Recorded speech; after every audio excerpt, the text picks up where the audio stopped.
Salut tout le monde! Aujourd'hui du coup je vais vous faire ma première vidéo sur cette chaîne et je vais vous parler des réglages de base de votre appareil photo. Donc pour régler votre appareil photo, pour utiliser votre appareil photo en mode manuel, vous avez besoin de 3 réglages principaux. Et ces 3 réglages sont les suivants, donc c'est l'ouverture, la vitesse d'obturation et les ISO. Et donc je vais vous expliquer un petit peu comment ça fonctionne ces 3 réglages. On va commencer avec l'ouverture. Alors il faut savoir que nos objectifs ont une espèce de petite porte qui s'ouvre et qui se referme en fonction des réglages qu'on lui donne. Et cette petite porte, ça s'appelle le diaphragme. Plus on ouvre cette porte, plus il y a de lumière qui rentre dans l'appareil photo, et plus on la referme, moins il y a de lumière qui rentre dans l'appareil photo. Et plus on a de lumière dans son appareil photo, plus l'exposition de la photo sera haute, et donc plus la photo sera lumineuse. L'ouverture de ce diaphragme, elle est définie par une valeur. Elle peut aller de 1,2, même encore plus bas, jusqu'à, il me semble que 11 ou 16, voire même plus 22. Cette valeur, c'est un petit peu compliqué à comprendre au début, mais plus la valeur est petite, plus l'ouverture est grande, donc plus on fait rentrer de lumière. Et au contraire, plus la valeur est grande, moins on fait rentrer de lumière, plus l'ouverture est petite. Cette ouverture, elle gère aussi la quantité de flou qu'il y a sur nos photos. Donc le flou, c'est aussi appelé un bokeh, et c'est ce qu'il va y avoir quand on fait la mise au point sur un sujet. On va avoir un arrière-plan qui va être flou et un avant-plan qui est flou. C'est comme quand nous, on regarde quelque chose, on regarde un objet précis, on voit l'objet net et tout ce qui est derrière est flou et tout ce qui est devant est flou.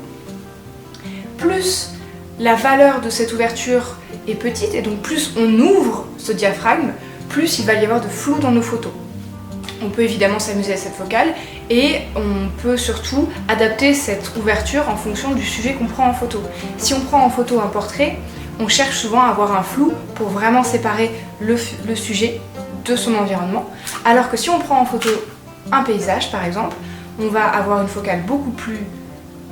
valeur focale beaucoup plus haute parce qu'on va vouloir fermer ce diaphragme pour avoir le plus de netteté possible sur le plus de plans possible pour avoir tout le paysage net.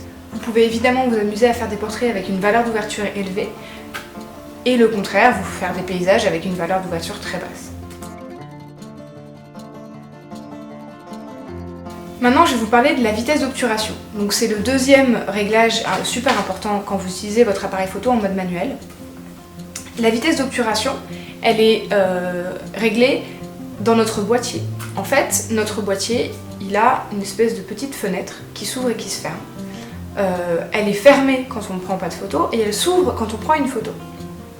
Elle s'ouvre simplement pour que la lumière rentre dans notre capteur et que l'appareil photo enregistre la photo. Plus on ouvre cette fenêtre longtemps, plus il y aura de lumière qui rentre dans notre appareil photo. Et inversement, plus on l'ouvre rapidement, moins il y aura de lumière qui rentre dans notre appareil photo. La valeur de cette vitesse, elle est définie en secondes.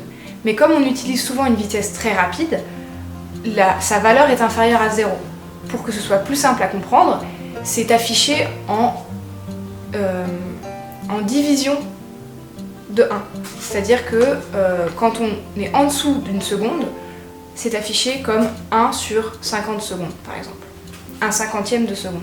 Il faut aussi savoir que plus on garde cet obturateur ouvert longtemps, plus on va enregistrer ce qui se passe sur l'image. Il faut imaginer ça un peu comme une vidéo. Plus on fait une vidéo longtemps, plus on enregistre ce qui se passe devant l'appareil photo.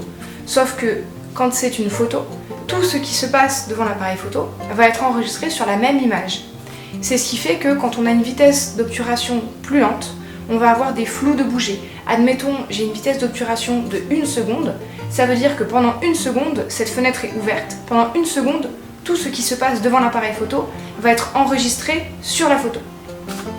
Imaginons que je sois en train de danser ou de bouger, il va y avoir toutes les positions de ma main, et donc un flou de bouger. On peut évidemment utiliser cette vitesse pour être créatif, créer volontairement des flux de bouger, ou au contraire figer une action très rapide. Ça s'utilise par exemple pour faire du light painting, qui est un extrême d'utilisation du flux de bouger, où on va enregistrer tout le chemin de la lumière qu'on met devant l'appareil photo. Ou alors ça peut s'utiliser sur de la photo de sport par exemple, où tout se passe très rapidement et on a besoin de figer l'instant. En général, si je veux des photos nettes, j'essaie de ne pas descendre en dessous de 1 centième de seconde. C'est la valeur minimale pour que mes photos soient nettes dans un environnement où les gens ne bougent pas trop. Je m'adapte évidemment en fonction du mouvement qu'il y a autour de moi.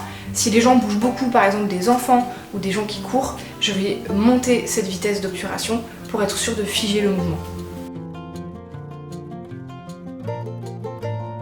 Maintenant, je vais vous parler du dernier réglage principal, qui sont les ISO. Les ISO, ils correspondent à la sensibilité de notre capteur à la lumière. Plus la valeur des ISO est haute, plus notre capteur est sensible à la lumière et donc plus notre photo va être lumineuse. Inversement, plus la valeur est basse, moins le capteur va être sensible à la lumière et donc plus notre photo va être sombre. Les ISO, c'est un peu le dernier réglage que j'utilise parce que le problème des ISO, c'est que si on monte trop dans les valeurs, on commence à observer un grain sur les photos. On appelle aussi ça le bruit. Et ce bruit et ce grain va rendre les photos plus floues et pas toujours très esthétiques. En général, au-delà de 1000 ISO, on commence à observer ce grain et donc j'essaie de garder mes ISO le plus bas possible la plupart du temps. Après, c'est comme les autres réglages, on peut s'amuser avec, on peut vouloir volontairement ajouter du bruit et parfois on est obligé, dans des situations où la lumière est très très basse, on est obligé de monter en ISO. Ça m'arrive parfois de monter à 3, 4, 5000 ISO dans des situations où la lumière est vraiment basse. Voilà, vous avez les bases des 3 réglages les plus importants pour utiliser votre appareil en mode manuel. N'hésitez pas à tester des choses, à créer, à vous amuser avec ça. Ce qui est important, c'est que vous compreniez, et pour comprendre, il faut que vous essayiez. Donc prenez votre appareil, même votre téléphone, il y a des téléphones qui proposent de régler de modifier ces réglages. Donc prenez votre appareil, allez dehors ou simplement chez vous et faites des tests pour voir quel réglage influence quoi, de quelle manière. Je ne vais pas vous parler de façon très technique de chaque réglage. On peut aller beaucoup plus en profondeur sur comment régler les ISO en fonction de l'ouverture, etc. etc. Moi je pense que c'est quelque chose qu'on peut mettre en place si on est vraiment passionné et si on a besoin. Mais personnellement, je ne me sers jamais de ces informations dans mon travail et dans ma vie de tous les jours. Je travaille un peu à l'instinct, une fois que je sais quel réglage je modifie à quel moment. Il faut savoir s'adapter en fonction de la situation et c'est pour ça que ces 3 réglages sont super importants. Amusez-vous bien et puis je vous vois dans une prochaine vidéo. Si vous aimez ce contenu, n'hésitez pas à mettre un petit like, n'hésitez pas à partager, à vous abonner à ma chaîne et je vais continuer à vous mettre de plus de contenu. Je vais continuer à faire des vidéos, j'en mettrai je pense à peu près une par mois, mais je ne veux pas m'engager parce que j'ai déjà beaucoup de travail. Je vais vous parler de plein de sujets différents, tout autour de la photo évidemment et de mon travail de photographe. N'hésitez pas si vous avez des questions, mettez-moi en commentaire si vous avez des suggestions de sujets que vous aimeriez que j'aborde. Et puis merci beaucoup d'avoir regardé cette vidéo et à bientôt!